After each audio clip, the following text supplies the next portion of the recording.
Maintenant, voyons les étapes clés de ce processus. Il y a en fait 4 étapes clés de ce processus de constitution du groupe multi-acteurs. La première, c'est de définir le type de comité multi-acteurs. Une des premières décisions à prendre est de faire le choix entre un comité consultatif et un comité de pilotage. Un comité consultatif agit comme conseiller dans le cadre d'un processus, mais n'a pas de pouvoir décisionnel. Un comité de pilotage dirige un processus et fournit également des conseils. Il a le pouvoir de prendre des décisions et aucune décision majeure ne peut être prise sans son approbation. Deuxième étape clé, identifier les participants potentiels du comité. Après avoir décidé du type de comité à mettre en place, l'étape suivante consiste à identifier les principales organisations et personnes avec lesquelles collaborer dans le cadre du comité multi-acteurs. Il s'agit donc maintenant de comprendre les types d'expertise, de collaboration et de soutien que vous recherchez, ce qui vous permettra de trouver les personnes et les organisations que vous voudriez avoir dans votre projet Making It Work. Troisième étape, mettre en place le comité, en s'assurant de l'adhésion des membres du comité. Un point de départ important dans la construction d'une collaboration avec les différentes parties prenantes est de s'assurer de leur adhésion. Il est essentiel de se renseigner auprès des différents membres pour savoir s'ils sont réellement en mesure de s'engager à participer à un comité ou groupe multi-acteurs.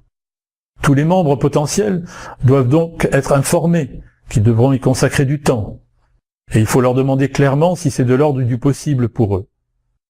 Une fois que vous aurez une meilleure idée des personnes qui sont vraiment résolues à travailler au sein du groupe, vous serez plus en mesure de faire votre choix final.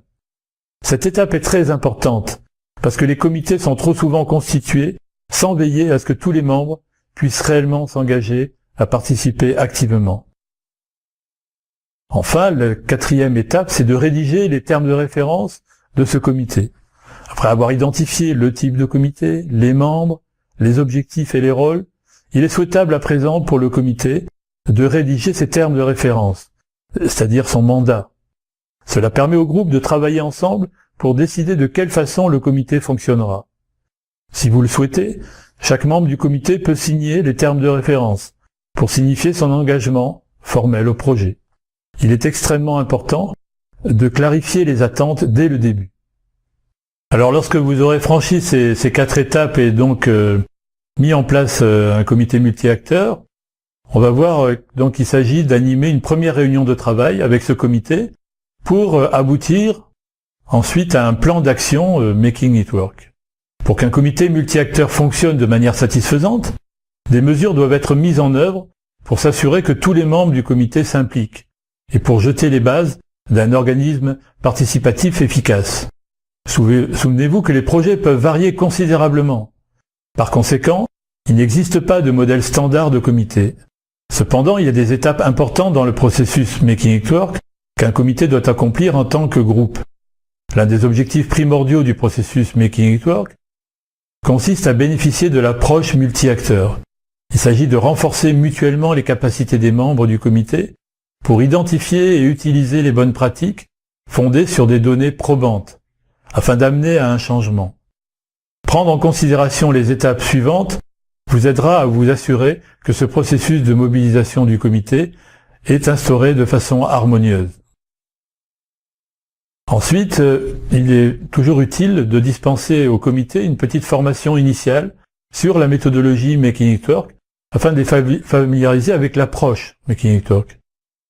Donc nous vous conseillons de leur présenter Making It Work à travers des exemples d'initiatives qui ont déjà été réalisées et qui sont disponibles sur le site internet Making It Work ainsi que dans le guide, et discuter de la valeur ajoutée, des résultats et de l'impact obtenu.